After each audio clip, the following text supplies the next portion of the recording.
Hello everyone, welcome back to my YouTube channel Vigyan Zone. Today we are going to start with the second part of our chapter number 8, that is body movements.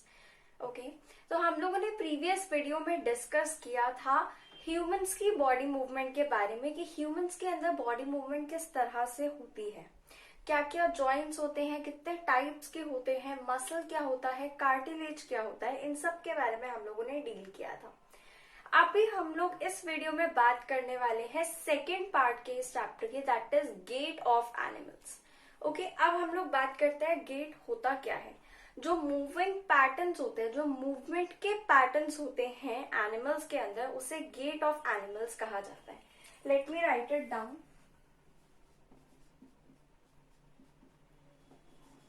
Gate of animals, इसके अंदर हम लोग जो पढ़ने वाले हैं वो है मूवमेंट ऑफ एनिमल्स और movement in animals.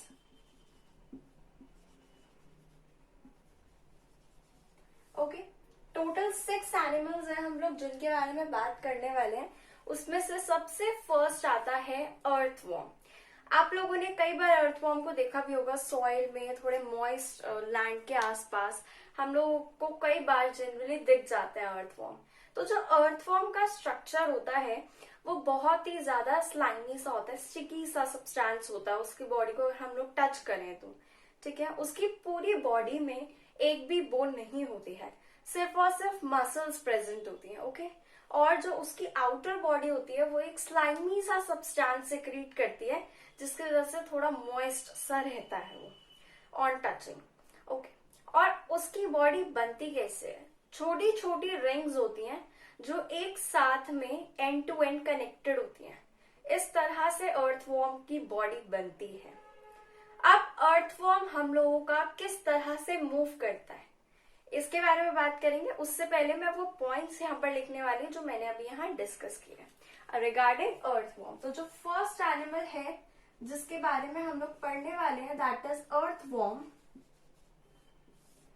And what are the characteristics of earthworm? सबसे पहले तो its body is made up of rings, small rings which are connected end to end. Next हमारा आता है its body does not have bones. Okay, तो इसकी body में bones नहीं होती हैं, सिर्फ और सिर्फ मसल्स होती हैं. तो हम यहाँ पर कॉमा डाल के लिख देते हैं only muscles. The third point regarding the earthworm will be its body surface secretes slimy substance. एक कैरेक्टरिस्टिक इसकी और आती है अर्थवॉर्म की, दैट इज कि जो सरफेस होता है हम लोगों का अर्थवॉर्म का, आउटर बॉडी सरफेस जो होता है उससे ब्रिस्टल्स कनेक्टेड होते हैं जो फर्दर मसल से कनेक्टेड होते हैं, इंटरकनेक्टेड होता है. ओके, तो ब्रिस्टल्स अटैच्ड होते हैं आउटर सरफेस बॉडी पर अर्थवॉर्म की, जो ग्रिप प्रोवाइड करते हैं टू द ग्राउंड, ताकि मूव करते हुए उसे, मूवमेंट करते हुए उसे ग्रिप प्रोवाइड हो. ठीक है, so bristles are present on its outer body surface to provide grip.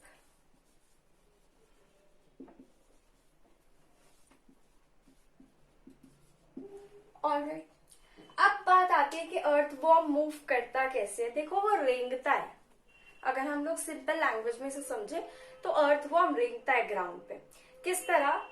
Suppose ये हम लोगों का सरफेस है, my palm is the surface और द ग्राउंड जिसके ऊपर उसे मूवमेंट करनी है, and this finger is the earthworm.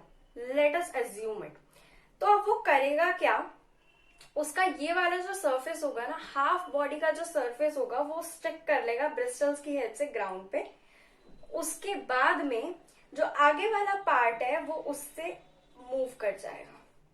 उसके बाद में आगे वाले पार्ट को वो आगे स्टिक कर लेगा ग्राउंड पे और पीछे वाला पार्ट मूव करके आगे आ जाएगा।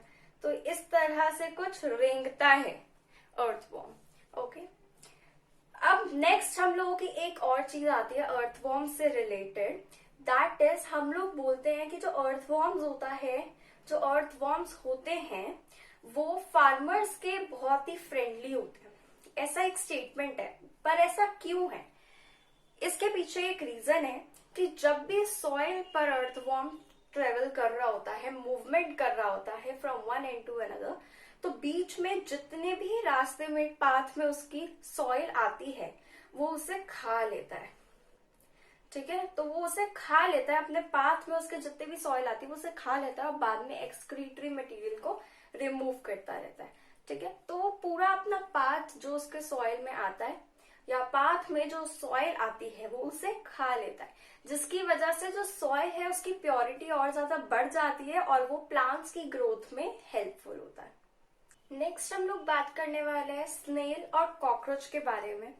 सबसे पहले बात करते हैं स्नेल की। स्नेल कुछ इस तरह से दिखता है। मैंने ट्राई किया एक डायग्राम बनाने का इसका, it's a very rough diagram, जिसकी बैक पर इस तरह से कॉइल्ड कुछ प्रेजेंट होता है। This is very much muscular. इसको हम लोग शेल कहते हैं और ये मसल से बना होता है। इसमें कोई भी बोन नहीं होती है, इसमें टोटली मसल्स होती हैं। ठीक है, और ये इसका जो ऐसा सा सब्सटेंस होता है, कुछ स्ट्रक्चर होता है, ये फुट टाइप होता है इसका, मस्कुलर सा फुट, जिसकी हेल्प से ये मूवमेंट कर पाता है। Okay, muscular foot allows movement. Okay, जो इसका मस्कुलर फुट होता है वो मूवमेंट को अलाउ करता है। किस तरह से मूवमेंट होती है वो 3 स्टेप के डायग्राम में मैंने कुछ शो करने का ट्राई किया है। सो आई होप ये आपको थोड़ा सा क्लियर हो। बहुत छोटा सा मतलब एक ट्राई है मेरा ये।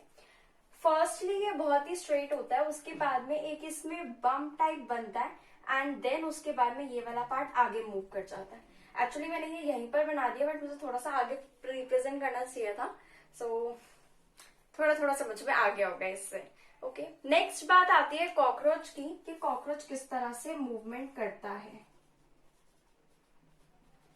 देखो, कॉकरोच हम लोगों का फर्स्ट पॉइंट तो यही आ जाता है कॉकरोच के अंदर, can climb, can walk and can fly. तो ये फ्लाई भी कर सकता है, क्लाइंब भी कर सकता है और वॉक भी कर सकता है।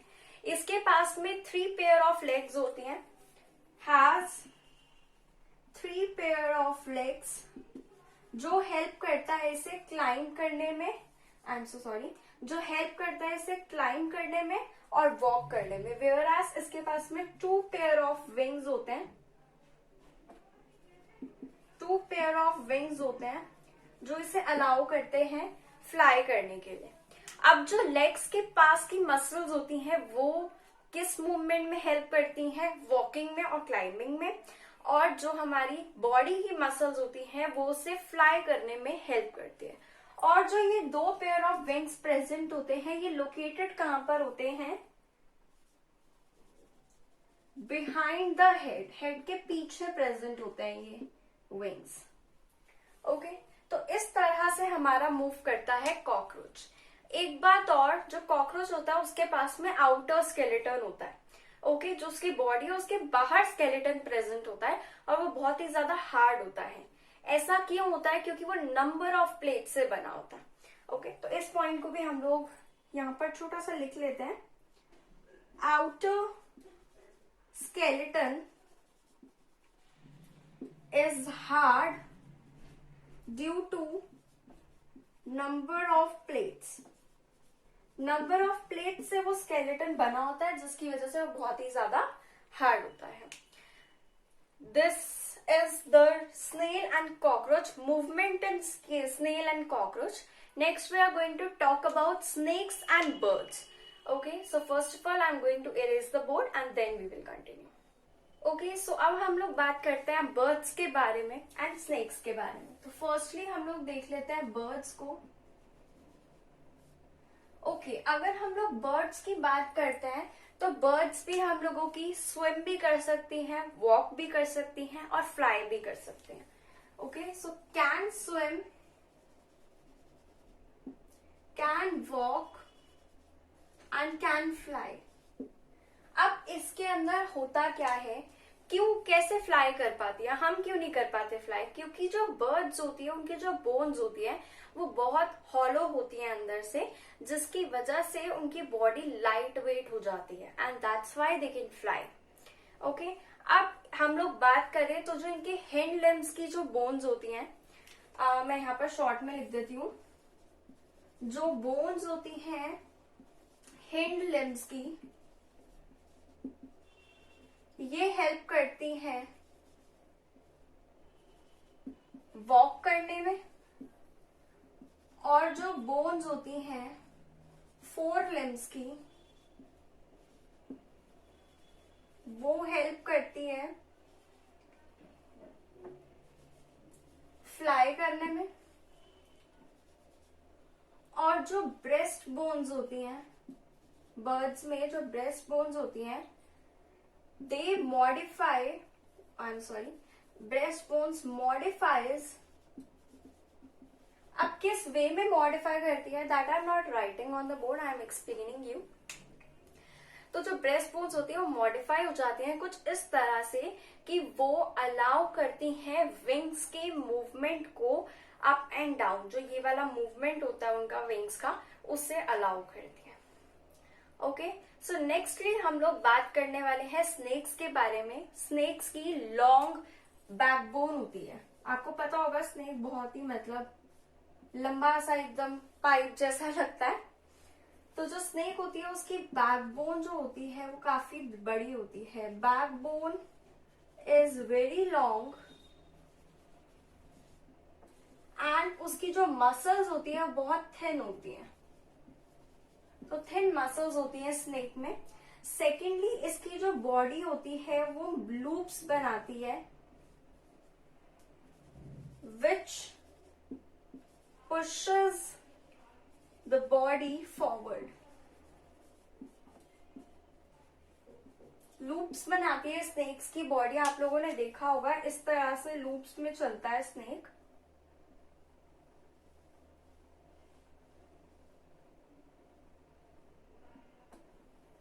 बहुत ही अजीब सा डायग्राम है, पर कुछ इस तरह से लूप्स बना के चलता है स्नेक।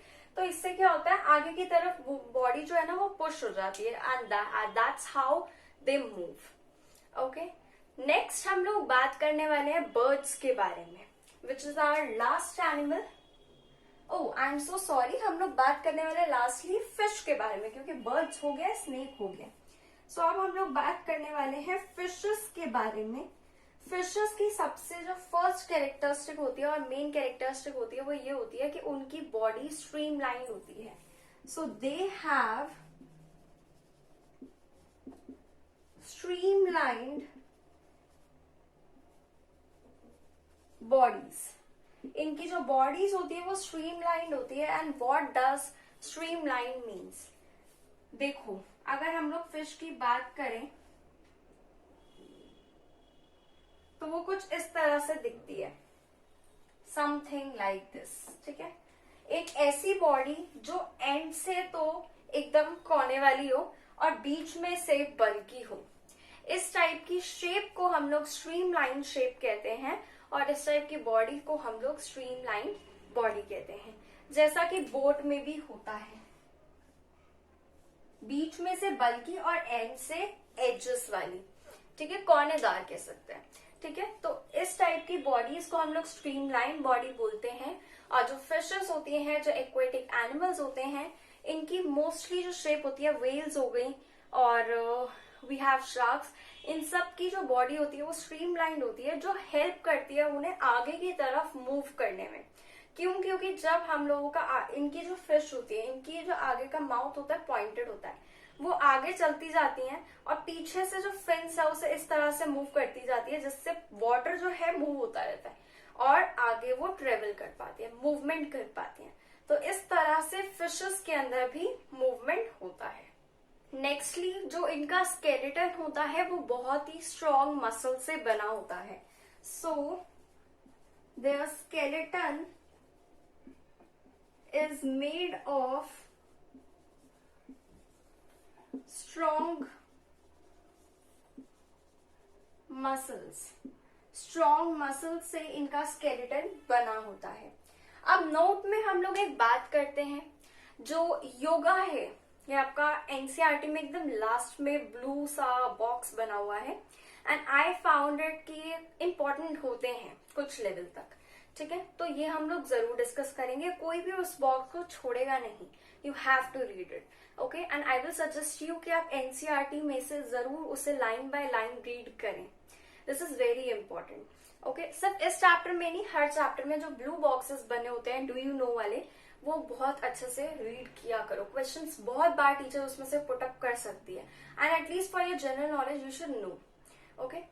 तो अब हम लोग उसी बॉक्स में से एक नोट की बात कर रहे हैं। मोस्टली जो मैं नोट्स आपको बताती हूँ, छोटे छोटे नोट्स मैं लिखती हूँ बोर्ड के ऊपर, वो उन्हीं में से होते हैं। मोस्टली 100% नहीं भी तो 90% ऑफ द टाइम्स वो उन्हीं में से होता है, ओके। सो जो उसी का हम लोग एक पार्ट पढ़ने वाले हैं यहाँ पे, दैट इज रिगार्डिंग योगा। जब हम लोग मूवमेंट्स की बात कर रहे हैं बॉडी की, तो योगा की बात ना हो तो ऐसा हो ही नहीं सकता, क्योंकि ह्यूमंस के अंदर जो बॉडी मूवमेंट है वो एफिशिएंटली तभी हो पाएगा जब प्रॉपरली आपकी मसल स्ट्रेच्ड होंगी, सब अच्छे से फिट एंड फाइन होगा, ओके।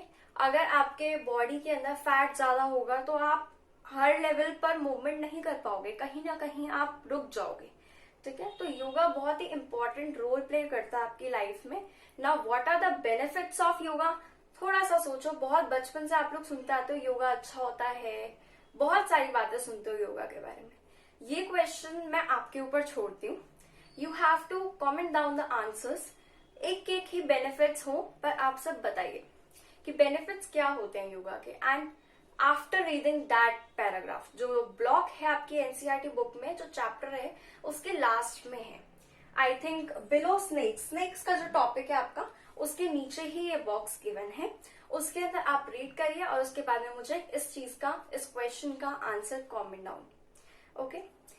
और एक नोट में और चीज बताना चाहती हूँ, जब हम लोगों ने बात कर ही ली है योगा की, तो 21 जून को सेलिब्रेट किया जाता है इंटरनेशनल योगा डे। तो इंटरनेशनल योगा डे सेलिब्रेट किया जाता है 21 जून को। That was it about this chapter. I hope you all liked this video. Like, subscribe and share to my YouTube channel. Thank you so much.